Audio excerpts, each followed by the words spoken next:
My name is Sabine. I'm a first year student of the Master and I have a background in medicine, so I have my bachelor degree and I did 1 year of the Master of Medicine before I switched to this Master program. And I'm here together with Marlon and Mark, and maybe Marlon, you can start with introducing yourself too. Yes, thank you, Sabine. So my name is Marlon Leids. I studied biomedical sciences at the University of Groningen and I did a minor in sustainability.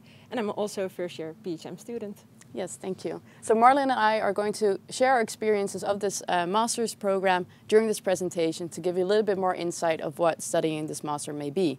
But of course, we're not here alone. We're also here with Mark. Mark, can you introduce yourself too? Yeah, thank you, Sabine, and welcome everybody. My name is Mark Bruinshils and I'm responsible for this master. I'm the program director. I have a background in political science and you can call me now a PHM expert. Well, so the three of us are going to take you through this presentation and we're going to focus on what the pillars are of population health management and how this is portrayed in this study curriculum and program. And we're also going to tell you a little bit about the structure of education because it's a little bit different than what you're used to. And Marlon and I are going to share a lot of student experiences and what we've thought about this study so far. And during the presentation, we'll have 2 Q&A sessions. So we really invite you to submit all your questions you have during the whole presentation in this form. If it's not working, there's another link you can go to. But you can submit any question you have. And if you see a question you like, then please give it a thumbs up or a like so that we know that it's an important question and we have to discuss it first. So that's all the technical things. So I think we can start with the presentation. And Mark, I think it's important that you start with what PHM is and why. Okay, thank you, Sabine. Yeah, let me tell you a little bit about that. Why did we start this program a couple of years ago, building it? And now for the 2nd year, coming this September, we hope to invite a lot of students for this master's. We think population health management is needed because healthcare faces a lot of challenges these days. Challenges because of demographic and epidemiological transitions. We have a lot of more elderly people, for example, with a lot of more multimorbidity. But there's also, that leads to a rising demand. We have technological innovations and developments that need to be incorporated in the current healthcare system. But also, COVID has shown that there is a need for a lot of collaboration between the different partners because it's a complex system and everything interacts together. But the main thing behind it is that our current system needs a transition. We need to focus more on health than on disease, more on prevention, promoting and taking care of our population in a health matter instead of repairing only diseases. So we have to prevent a little bit more. So we see worldwide a focus, especially in the developed world, but also coming in the developing world, more a focus of this shift, of this transition. However, the current workforce, the doctors and the policymakers and everybody who decides upon health are trained and socialized in the old system. They are not equipped to think out of a health perspective. They think more out of a disease and a care perspective. So, next slide please. After a careful and extensive inventory of the different companies and professionals worldwide, within and outside of the healthcare sector, we created a new program based on 4 pillars. And we think these pillars are necessary to become a population health management expert. So we start off coming from medicine in where we say, okay, you really need to understand how diseases work, how doctors talk, what their way of thinking is. However, to get the population also in a different mode, you have to have knowledge about their behavior. So social sciences come in. But in these days, we can't do anything anymore without data. We have so much data that we can learn from and that can steer our behavior as a population, but also within healthcare. So data sciences come in. And how do we organize it then, everything? So population health management has also something to do with managing, organizing, and we call that governance, because it's not only governance at the system level, but also at the behavioral level of the professionals and of the different companies. So if you combine all those, we say you need to become an academic trusted partner on all these areas, and if you combine them, you become a population health management expert. Well, Martin, why did you choose this master? Well, thank you, Mark. So I chose PHM because I'm very interested in healthcare and sustainability, and I think this program offers both aspects. And what I also really like is learn how to continuously improve systems, and that's something you really learn during this masters. So I chose PHM since I'm very interested in ensuring care lasts in the long run. Sabine, why did you choose PHM? Yeah, so I think I chose it kind of for the same reasons. Mainly, I chose it because I felt that medicine was a little bit too closed off. It was very much helping a person only in the doctor room, and I wanted to have a broader view of healthcare, and also what can you do to prevent people to get sick, and what are the different perspectives within the healthcare system. And I wanted to do something for the health of the population with not only following treatment guidelines. So that's mainly why I chose this master's, yes. And how is this all reflected back in the structure of the program? Okay, as you could see from the pillars, we made an interdisciplinary program. We really think you need to have all the disciplines around the table. Though taught in The Hague, and we are here in an international city, we also have an international focus. And that is resembled because we have an international faculty, so there are teachers coming from different countries, but also we have an international classroom. So we really have in the class people coming from different backgrounds, not only different disciplines, but also different nationalities, different cultures, etc. And because of that, it makes a much more international breed than if it's only a Dutch program. We think it's very important that you become an academic trusted partner. And because of that, there's a lot of attention to your personal development. So we have tried to make the program as personalized as possible. Within population health management, we say one size doesn't fit all. So you can imagine you don't do the same thing for different populations, depending different contexts where people come from. The same counts for students. So we do not treat all the students as similar. So there's a lot of room for your own personal development, and we focus and try to adjust to your competences to become really an academic trusted partner. Within the program, we have online and on-campus teaching. We combine that. We designed this program and constructed this program before COVID. So you all have now all kind of experiences with online teaching. We already thought about it beforehand. So the students will tell you later a little bit, Marlon and Sabine, about how they experience it. It's a 2-year full-time program in which in the first year there is a structured program, and the second year we have a lot of free format.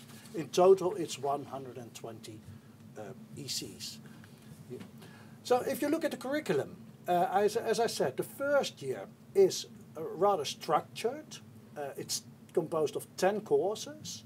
And you can see in those 10 courses, if you look at the names, that we start off with fundamentals and we end in the first year with implementation. Those are really the cornerstones of the curriculum. And in the first semester, if you look at the titles of the courses, you can imagine those are more disciplinary oriented, monodisciplinary oriented. And in the second half year, you see titles that are not so familiar for you. And those are the interdisciplinary courses. So in those courses, we really try to combine all the different elements of population health management so that you can become that expert. Well, and in the second year, there's a lot of freedom. You choose. And how this will work out, you will hear in a moment. And of course, as it is an academic program, we finish off with a master thesis. So yeah, the last half year of the second year is a master thesis. You have to perform your own research. How does this sound to you? Yeah, it sounds great. And we've had some courses now. We're over halfway through. So I think we can really tell you about how these pillars come back in the program and how we experience them. And the first one Mark told you about was medicine. So I have a medicine background, so for me this isn't any new stuff, but I think it's important to know that medicine comes back in the whole program, but not in the way that I got taught medicine, but more that you need to know things about diseases and health, because yeah, it's about healthcare, and like Mark said, now this healthcare system is structured around fixing diseases and treating people, so you need to know a little bit basic knowledge about that. But Marlene, you did not study medicine, so how was this for you? Yeah, correct. So for me, well, the interdisciplinarity of the groups really solves this problem, because you're always with someone who studied medicine. But for example, there's also a student who studied economics and someone who studied physiotherapy. So yeah, you also really learn a lot from each other. So yeah, common knowledge is necessary, but the rest, yeah, it will be okay. Yeah, it's not that you need really in-depth knowledge on which treatment is needed for which disease. It's more that you know what diabetes is, that you know what heart diseases are.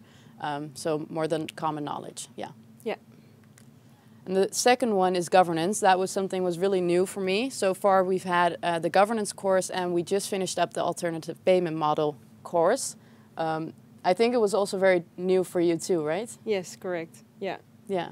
Yeah, so these were courses, yeah, really, you really got up to speed, really crash courses. And yeah, for me, I didn't specifically know how the Dutch healthcare system worked, but I really got a hand of it. Yeah, and I think what's important, that governance isn't only about on the high system level, so we don't only learn about how that is focused and how that's working, but also on within organization, and what works with one organization may not work for a different organization because of the background and culture and the context, but also that it may be more difficult than you think, because it's very complex to have all different stakeholders, people with different opinions and different goals, and that you have to combine them. And yeah, especially governance is really a crash course in all the different levels within governance and organization and everything that comes back. And alternative payment models, that was something I had no idea what it was. So I think it's interesting for you to know that it's about how we pay for healthcare. Yeah. Yeah, and the real nice thing about these courses is that the assignments also differ. So for example, for governance, we wrote a policy brief. I wrote mine about youth care. Yeah. I wrote mine on how to improve the waiting list time in mental health care in the Netherlands. And I think that's also fun that you are able to actually choose your topics you're really interested in, and often you can apply that to the final assignment of the course. Yes. Yeah, and for alternative payment models, we just had our on-campus week, and we had an assignment with health insurers, and they all had a problem they were facing. And within groups, we had to think of an alternative payment model that may help fix that problem. So that was a lot of fun, because we got to be creative and really, yeah, think within a pressure cooker time about problems they were facing for a couple of years. So yeah, that was a lot of fun. And the other one that was also very new was data sciences. There are 3 courses that this comes back in. And the first is study design, and that is about which research is suitable for which question and what methods are there. And responsible data analysis we've had, that's mostly about really applying that knowledge and working in a statistical program and working with a data set and answering a question with that. Yeah, and you also really learn how to interpret the statistical analysis, and also how to conduct and critically assess them. Yeah, and also you really learn how to evaluate the literature that's out there and how you can choose whether it's what they're saying is right or if there's maybe some nuances in it. And that really helps. At the start, it took quite some time to really read an article, and now after a few months I feel like I'm a lot better at looking into the article and saying whether or not it's useful or not. And then we have another course which is predictive analytics, and that's still to come. So I'm very curious if that's also going to be just like responsible data analysis, a bit hard, but you're guided very well. So there's a lot of guidance, even though it's online. And we'll tell you a little bit more about that later. And the final pillar is the social sciences, which comes back in health and health behavior and syndemics. Syndemics we haven't had so far. It's starting on Monday. So I'm not an expert in it yet, but what I've understood is that syndemics is a term that describes how the medical field and the social field comes together and how it's really integrated within each other. And that now we focus on either the health or the social side, but actually we should focus on both. But yeah, we don't really know anything about it yet because we still have that course to come. So from PHM we really face complex problems, and in social sciences we learn that there's no one size fits all. So we also learn how to intervene on this and what suitable interventions are. Yeah, and now we just described the 4 pillars separately and the courses that fit within that. But I think what's really nice is that it actually is starting to come back. So what we learned in health and health behavior, that there may be a reason for why someone behaves a certain way, and that you have to think about what they actually think or need. That also came back in the alternative payment model course. So it's really intertwined and everything keeps coming back. And I think it's going to keep coming back a little bit more with every course we're continuing in. So that's a lot of fun. But these are just some examples of what the courses are, what the assignments were. And I think what's important is that every course has different assignments. So it's not that you do the same thing over and over again, but it's really suitable for the course. And for example, for syndemics, I already saw that we have to make a podcast about something. We're not sure what yet. So it's also not only on it's really about learning other ways of portraying information and working with information. So that's a lot of fun. And then the second year, Mark already said it was 3 formats. We are currently working on thinking about what we're going to do for the second year. You can choose whether you want one pillar or maybe a combination of various pillars, and you can really build it upon your own interests, national or international. So we're both probably going to stay in the Netherlands, but we have some students that are looking into Canada or America, or I think also some in Europe, Barcelona, stuff like that. Yes. Yeah. What are you going to do? Yeah, so I want to focus on syndemics, but I'm not very familiar with the concept yet. So in the first semester, I'm going to follow some courses to acquire some knowledge. And in the second semester, I want to apply this knowledge to, hopefully in an internship and write my thesis. How about you? So I think I'm going to focus on governance, maybe also syndemics, but that depends on the course. And I am hoping to do an internship or maybe do courses and combine an internship with a research thesis. So it's really interesting because at the start I thought I would not do governance, but now I'm finding governance actually really interesting. So that's a lot of fun. Yeah. Yeah. Well, if you hear this, and I'm just smiling if I hear your stories, because that's exactly what we tried to, and what we intended, and what we tried to do is to make, coming from the different backgrounds, from different disciplines, we tried to make it interdisciplinary, and by making it more and more interdisciplinary throughout the first year, you also find out where your own competences, but also where your own ideas and thoughts are, where you want to work or where you want to develop towards the future too. And that's also one of the personal development goals that we really try to stress and to emphasize. Although you need all the 4 pillars in a way, and Marlon and Sabine told you a little bit about it, but they, within the final assignment, within your research thesis, you need to address all the 4 pillars again, but with different levels of intensity. But you need to become a population health management expert, so you're not going to be a governance expert, but a population health management expert, because you need to address all the different parts of it. But underneath it, there are also some competence lines, some thoughts that we had that you need to have and that we built upon throughout the 2 years. And those are translated in 6 competences. And those 6 competences are, of course, the academic skills, because you are at an academic institution, it's an academic program. So you need to know about the different research methodologies, and you will be taught in that, and also how to combine those research methodologies. It's a data-driven thinking and acting competence, and that means that you have to think not only about your own ideas, but really try to underpin those ideas with data that can be qualitative or quantitative data. But your thinking and acting is also very based on the data. It's eclectic, thinking and acting and thinking, and eclectic goes a step further than just interdisciplinary, because we really like you to make also a standpoint. So you have to combine the different disciplines within each other, so make it interdisciplinary, but also take a standpoint in that.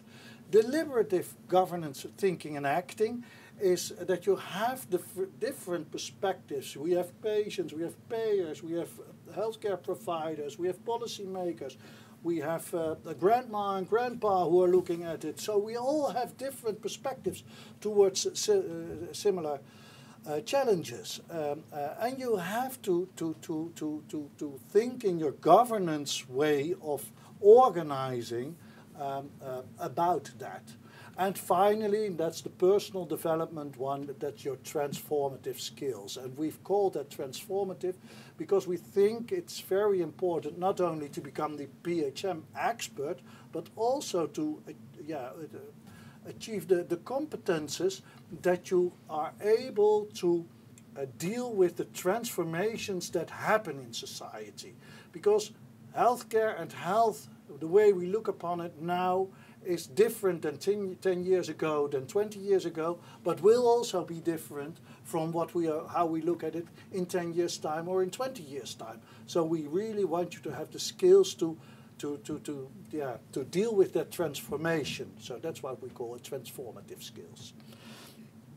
So that's the way the program looks like. Yes, so that's the first part of the presentation. And we're really curious to see if there are any questions which already have popped up. Let's see. The first question is, in which ways is global health and international focus part of this program? The international part is really part of this program. So within all the courses, it has an international focus because population health management is an international development. It's not a national development. Global health has a little less emphasis within this program, so we are looking worldwide, globally, but if you mean with global health that we are also really looking to the developing world, no, we are not just looking into the developing world, we're looking in the developed and the developing world. So we really try to get out the best out of both worlds. Yeah. So the second question is, what backgrounds do most students have?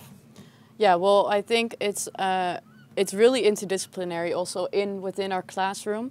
There are a few that have biomedical science as background, people have life science as background, there are also someone who has economics as a background, but we also have a few people that study physiotherapy and pharmacy also, I think, yeah, pharmacy. So it's really diverse, so that's a lot of fun. Let's see, how many pillars can you choose in the second year? Yeah. Well, yeah, how many pillars can you choose, Sabine? How many do you want to choose? Well, I think at least 2, but I think if you want to do a little bit more of different ones, you just have to see what fits within the time you have, and if you want to do maybe courses of data science as well, and then combine it with other pillars. So it really depends on what you want, and I think if you want something and you know what you want, then there's also a lot of room to see if it's possible. They're very open for your own idea, so don't feel like you're restricted to just one pillar. So the personalized pre-master, how long will it take? Yeah, the personalized pre-master, we have different ways that you can enter this program. It is a personalized one, so it depends on your personal situation, of course, of what what do you have already? There are some formal admission criteria. You can find them on the website. If you have deficiencies in medicine and or in quantitative research methodology, then it will take you, how long is not I don't really know, but you have to follow some online courses that you can do during summer. And I think if you spend about 2 months around that, not full time, but then it will be doable if you have those deficiencies. If you have other deficiencies, we have to look upon that. Yeah, so I think that if they really have questions about it, they can also contact the study advisor to discuss what it would be in their own situation. The next question is, does this study have a lot of statistic courses? Well, I think the data courses are mainly the statistic courses. So we have the study design, which is like kind of like the first superficial way of getting to know research and also statistics. And then the data analysis we just had was a lot of statistics and also performing the statistics. And then I think predictive analytics will also be a little bit of statistics, but it keeps coming back in different courses. Yeah. Yeah. To have it, it is a data-driven approach. So you have to, and that's why we also set as an admission criterion the research, the quantitative research methodology. So you need to have some kind of affinity with numbers. You don't have to be a full-hearted statistician. That's not necessary, as you can see from Marlon and Sabine over here. But you need to have some kind of affinity with it. Yeah. Yeah, and I think it's good to say that I was a little bit worried if I would be able to do these courses, because I felt like medicine gave me some ideas about research, but not that much that I knew a lot about statistics. But so far, you're really guided through from start to finish, and it's just crash courses on different subjects. So yeah, I think you need to know about it, but it's not that you need to know how to do it exactly. No, but you don't need to be you should not be afraid of it. No, exactly. You should see it a little bit as a challenge. Yeah, and something that you can really learn during this master's program. Yeah, especially also with personal guidance. That's really nice. Yeah, yeah. How many students are approximately enrolled in this master's? I think our course for this year we had 23, 24 yes. students, something like that. Yeah. Yeah, so it's it's quite a nice group, and you see each other a lot, so you get to know each other very well as well.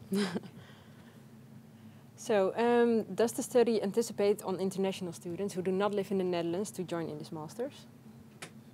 Well, we do, but we do have a challenge over there. But we do.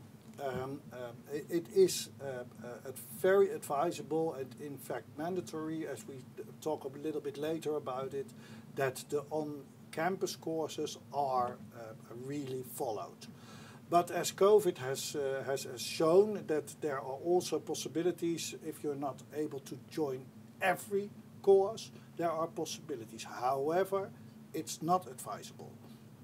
But you can do it from outside, but you have to come to the Netherlands then a couple of times. Yeah, and we have quite some international students that are in our course, our program this year. So that's a lot of fun. Yeah, but it is a lot of fun, but we also have somebody in the time zone of Austin, Texas, and he has to get up at 2 a.m. to follow his on-campus week. Yeah. Yeah, for him it's a little bit more challenging to follow the course. And then the question is, for the governance part, do you also learn to make or change policies, or do you only learn about how the different health systems are organized? I think what you learn is also how it would work, maybe, like the difficulties that you may face if you want to change policy, mostly regarding the different aims and goals of different organizations. The example we gave of the assignment was a policy brief, so that was really what that is that you write an essay or a paper on a problem and what the changes can be made, so what change you advise to change this policy. Yeah, so in the first year you really learn the basics of making or changing policies, and then if you're interested in governance in the second year you can choose more elaborate courses and really learn how to make or change policies. Yeah, yeah. And to add on that a little bit, Marlon and Sabine can't know that yet, but the last 2 courses of the first year are called Panel Management and Implementation, and that has nothing to do just with governance, but it's interdisciplinary. And if you want to change policy, we think it needs an interdisciplinary approach, and especially within implementation, it's only about how to change. Yeah, so we have something to look forward to for the last courses. Yeah. All right. I think we're going to go back to the presentation for now, but if you still have other questions, please keep sending them, because we'll have another question round at the end of the presentation. So we told you about what the program was and the pillars, but I think it's also important to tell you about the structure, because it's different than other masters or other bachelor programs. And I think, Marlon, you are going to guide us through the structure. Yeah, so as Mark said, there are 10 courses, and these are consecutive, and each course takes 4 weeks. And then the first 2 weeks is online education. And what's really important to know from this is that's not COVID online. So the lectures are pre-recorded, they're very information condensed. And what is nice about this is that you can do it in your own time. So the setup is very flexible. There's a lot of self-study and peer reviews, but there are also consultation hours if you have any questions. So that's really nice for the guidance. So in the first 2 weeks, you really acquire a lot of knowledge. And then in the third week, the on-campus week, you apply this in practice. So the on-campus week is very intensive, and it's physically. And there's mandatory presence. So these are days from 9 till 5 or 9 till 6. Yeah, and the cases differ per course. And then in the fourth week, you see the whole picture and you make a final assignment. Do you have anything to add to this, Sabine? Yeah, I think what you said, which is really important, is that it's not online education, as you may have gotten to know the past couple of years with COVID. It's not that you have to watch a lecture of an hour or 2 hours behind your laptop and do a working group online. It's really short clips with all the information, and then a lot of literature and assignments to make sure that you gather a lot of knowledge. And then, like you said, in the on-campus week, you really start to put everything into practice and really gather all the information that you acquired and make something of it. And every week is a group assignment, so that also I think is a lot of fun, that you learn how the interdisciplinary works, the different perspectives of different students, but also really learn how to collaborate with each other, because in the end you have to have one product. Yeah, and also while working together, you really get to know each other. And then every on-campus week, it's really nice to catch up. Yeah. And then there are also 2 project cases, and the first semester has a project case and the second semester has a project case. And this overlaps with the courses. And with these project cases, you answer different questions who tie up to a final research question. And with mixed methods, so with qualitative and quantitative methods, you answer this question. And you do this in groups as well? Yeah. So we just started the second project case, and Marlon and I are together on this case, and we have to look into the supply and demand of primary health care in The Hague and see if we can find a solution to the growing need of primary care physicians, but the lack of people that can do it. So yeah, that's a lot of fun. And I think that covers the structure, so don't be scared of the online education part, because I think the switch between online and the on-campus really makes it a fun difference, and it's not, you can do it in your own time, so that really makes it flexible. Yeah. Agreed. So a bit about my experience. Even though the master is online, I see my fellow students a lot, so I study a lot with them in the online weeks, and then we also discuss and we learn a lot from each other. And what I also really like is the atmosphere within the group. So if we see each other, it's always very nice, and we learn a lot about each other. And what I also really like about the PHM Master is it's a real learning environment. You continuously improve yourself and you gain knowledge and you learn how to apply this. And then for me personally, I also am part of the program committee. And with the program committee, we also continuously improve the level of education. And what's really nice about this is that if we receive any feedback, it's actually directly integrated. So we see this back in the current courses. Yeah.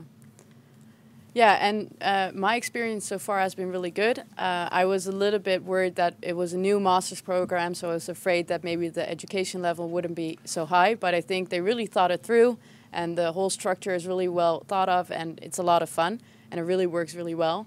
And looking at myself, I think that over the past months, I've really grown as, in all the competences that they just presented to you.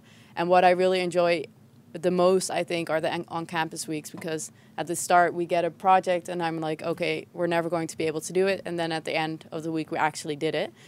So you really learn a lot in a really short time. And like Marlon said, you really get to know each other very well, but also the teachers are very enthusiastic, and they're also there during the on-campus week. So they're also there from 9 to 5. So you also get to know them a little bit more personally, and it's a lot of fun. And what I enjoy is that they use a lot of real life examples. So it's not just the theory or just like reading about it, but you actually get to apply it or see it applied in real life, because there's also a lot of guest lectures that really illustrates what happens in the real world, but also gives you an idea of the different companies that are out there and people that are actually in the field. So that's, I think that's a lot of fun, and I've really enjoyed it so far, and I can't wait for the next courses. So if hopefully after hearing this, you're also very excited to maybe join the program. Because of that, we thought of Be a Student for a Day, and we hope you really join. And this is on the 1st of April, and you will have a day within a mini working group so you can experience what it's like, work on a case, also meet some of the teachers, and you can join us during our last day of on-campus week. So probably we're going to have to do a presentation, because every on-campus week ends with a presentation. So also, it's a podcast, this one. Well, I'm not sure if it's the on-campus one. Oh, no, neither do I think it's going to be the individual one. I rest my case. I don't know for sure. No, usually we end the on-campus week with a presentation of what we've done, our problem and our solution. So you also really learn how to present, so you really grow as a presenter, which is also very nice. And of course you can join us on the most fun bit, which is drinks with the students. We really invite you to join this day if you're interested, and also if you're not available for the whole day, maybe you can join just for a section of it. And we're going to go back to the questions, and hopefully we'll have some other new questions. Let's see, what is the most fun part about the program according to the students? Well, I think we just explained that as well, but yeah, I think the really personalized developments that's in the program, a lot of personalized contact, even though it's online, you're in close contact with the teachers, with each other, and the interdisciplinary aspect for me, I think. Yeah, I agree, and I think the really learn to know each other is also very nice, because you also learn a lot from each other. Yeah, and it's a very open space to learn and grow. Yeah, so I think that's the most fun part. So to what extent is this program focused on research? Well, I think, we're a master's program, so every course the research aspect comes back. But there's also a lot of real life cases which we need to solve. Yeah, for everything we think about, like an intervention, or for example, what we said about the health insurance, the payment model, we have to think about how would we research this? So which research design works, and how would you do it? So yeah, it's really focused on research as well. I don't know if you have anything to add on it. No, you're right. It's focused on research. It's not a research master in that sense. That's primarily focused on research, and we are really looking for the application of research into daily practice. So we really like to find a combination between research and application. And for that we also have applied research. So research is always coming back, because that's an academic skill. Yeah. And what are the job opportunities after this master? I think you can answer this the best. Thank you. Yeah, what are the job opportunities? There are a lot of job opportunities after this master. It depends a little bit about which direction you want to go. However, you should keep in mind that within the whole world, healthcare is changing, and the job opportunities are in that area. So the hospitals need to change, healthcare insurers and payers need to change, but also community organizations need to change. So at all the different levels that we think we need a change, because it's transition, there are job opportunities coming. In the previous program, or how do we Master call Day presentation. in the previous master presentation, thank you, Sabine, we showed some of the job opportunities. You can find them on the website, on the internet, where there are really already all kind of job vacancies being described about what kind of jobs people are looking for. We asked when we constructed this master, all the employers, are more than 50 employers, different companies. And then you see that organizations like Philips, but the Ministry of Health, but also hospitals and primary care organizations and community organizations, also the OECD and the WHO, they are really looking for this kind of expertise. Yeah, so that gives us a perspective for the future as well. Yeah. Yeah, the next question is, do you think the master still needs to have a lot more improvement since it is a new study? I think, because we're already halfway through, there have already been a lot of improvements. So I think when the second year, or the master starts for the second year, there won't be a lot more to improve. Yeah, what I think is nice that even though it's a new program, I think because it's a new program, all the teachers and the organizers are really keen for feedback, and they really use the feedback to improve it. So yeah, you're in the program committee, so you really give back all the information we give you to them to improve it already. Yeah, and everyone actually directly takes it into account, and yeah, we see that directly back in the courses. Yeah, because we've already, like during the first courses, we already had some things that we encountered that weren't as smoothly. But they already took that feedback and improved the courses that are to come. So it's really an ongoing improvement cycle. So yeah, of course there'll probably be more improvements needed, but it's not that it's not good on itself. It's already good, can only be improved. And the next question is, do you have to find your own internship, and do you get guidance for that? Yeah, I think for the second year there are some coordinators for the different tracks. And they really help you to find internships. So you get guidance for it. And yeah, you need to find your own internship in terms of what are you interested in. But you get a lot of help with it. Yeah, I think that's true. Yeah, we're currently starting the process of think of what we want and maybe finding an internship. So yeah, we'll have to see how it goes. But they've all said that they want to help to find something. Yeah, maybe I can add on that. We, as faculty, we do have an enormous network internationally. So, and we are very willing, if you are willing as a student, to come up with our network for you. So that's something we really like to try. So, for example, now one of your colleagues is going to Australia, and that was part of our network, but we get her there. And somebody is going to Michigan, in University of Michigan, in Ann Arbor. And that's also because we have the network, but she really said, I would like to go for child health and do this and this and this, and then we can fill in. Then we can fill in. So you have to find your own mode, but we can help you with that. We can help you with that. Yeah. What would one's weekly schedule look like in the first year? Yeah, I think that depends on which week you are in the course. So for me personally, I like to study on Monday to Friday, just like the normal working hours. So that's the online weeks, but of course you're a little bit more flexible, because you can also, if you have something to do in the morning, you can do a little bit more later on the day. And for the final assignment, for me, it's the same. I try to do it on Monday until Friday. And the on-campus weeks, those are set. So it's from Monday to Friday from 9 to 5. So then your schedule looks the same. Yeah. Yeah, I don't know if it's different for you. Yeah, it's the same for me. I also like studying between working hours.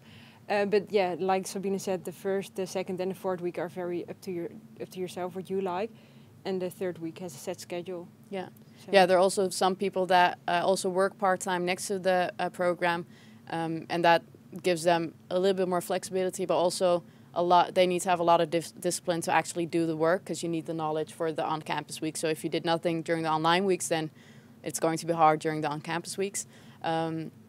So yeah, I think it's flexible, but there are some deadlines, so it's not totally flexible. So you need to keep that in mind.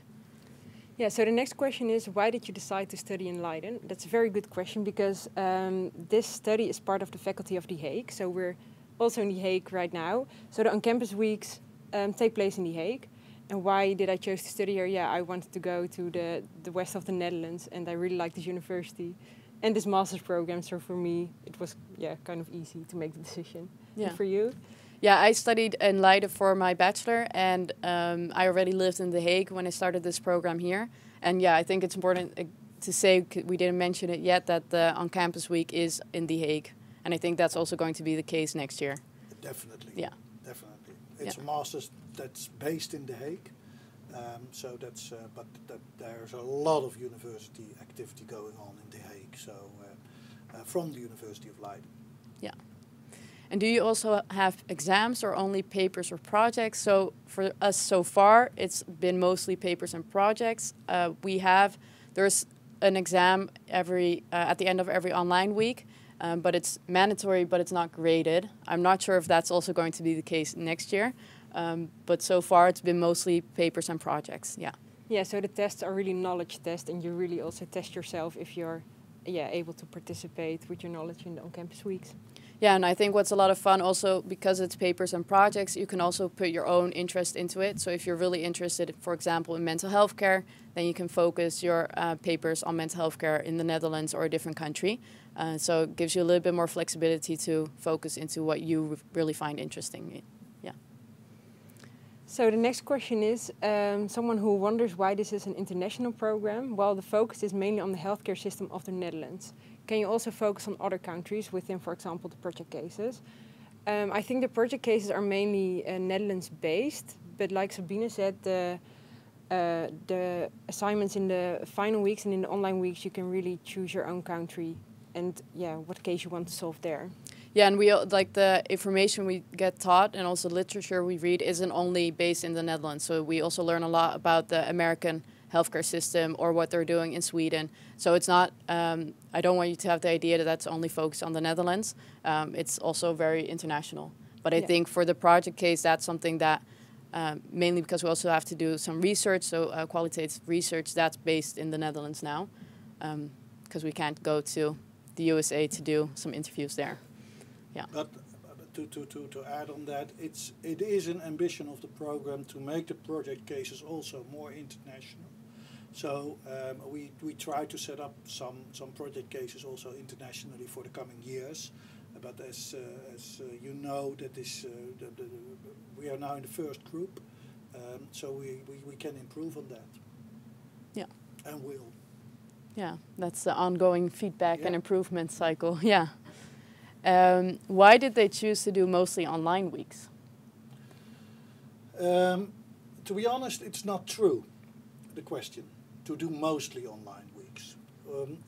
Because I think if you look at the intensity of the program during the on-campus week, which is Monday to Friday, 9 to 5 or 9 to 6, that's an intense week. And if you see the difference between other programs and this program, it will not differ that much. Only we scheduled it differently. And why did we do that? We did it because we think knowledge can be gained online. And research shows that knowledge clips give a more effective learning result than lectures. So what we try to do is to keep all the knowledge and the first application, the easy application, during the online weeks. So we have a lot of room during the on-campus week to really go into depth into the application of a complex problem, of a complex case. And that's something I think we really chose. So we didn't really choose to do mostly online weeks, but we try to find the best of both worlds and what gives the best study results. Yeah. Yeah, and I have to say that even though it seems like an online nature, I also agree that because of the on-campus weeks, it still feels like you see each other almost every week, which is not the case, yeah. Agreed, yeah, definitely. And like we said, you really get to know each other, so also during the online weeks, you're into close contact with each other, yeah. And the last question we see now is, how did you get housing close to the university? Well, Marlon lives in Utrecht, so she did not. Yeah. And I live in The Hague, but I already rented something else, so I did not do it through university. But you can get help through the university. So if you have questions about this, we can also have contact with you particularly, because it really depends on your situation and what is possible. Yeah, and so our group of students, not everyone lives in The Hague. For example, I live in Utrecht, like Sabine said, but also some people live in Amsterdam or in Leiden or in Rotterdam. So because of the on-campus week, it's also really easy to commute between where you come from to The Hague. And we are also situated very close to the station, so that's also very nice. Yeah, yeah. All right. So if you still have questions and your question isn't answered now, you can still chat with me or the study advisor until 3 p.m. today. So please do so. Don't worry about your question. Just ask everything you want to know, and we'll see if we can help you. And you can also visit our website of PHM for more information regarding the Population Health Management Masters. And you can also find the recording of a previous Master Day, which was in November. And that goes a little bit more into depth of what population health management is, why it's necessary, and what the job prospects may be. And we hope to see you the 1st of April for the Student of a Day. And we hope you're really excited after this presentation. Mark, maybe you can finish with some final words. Well, the final words are, of course, if you want to be part of that transition that's needed, then I think this Masters is the place to be.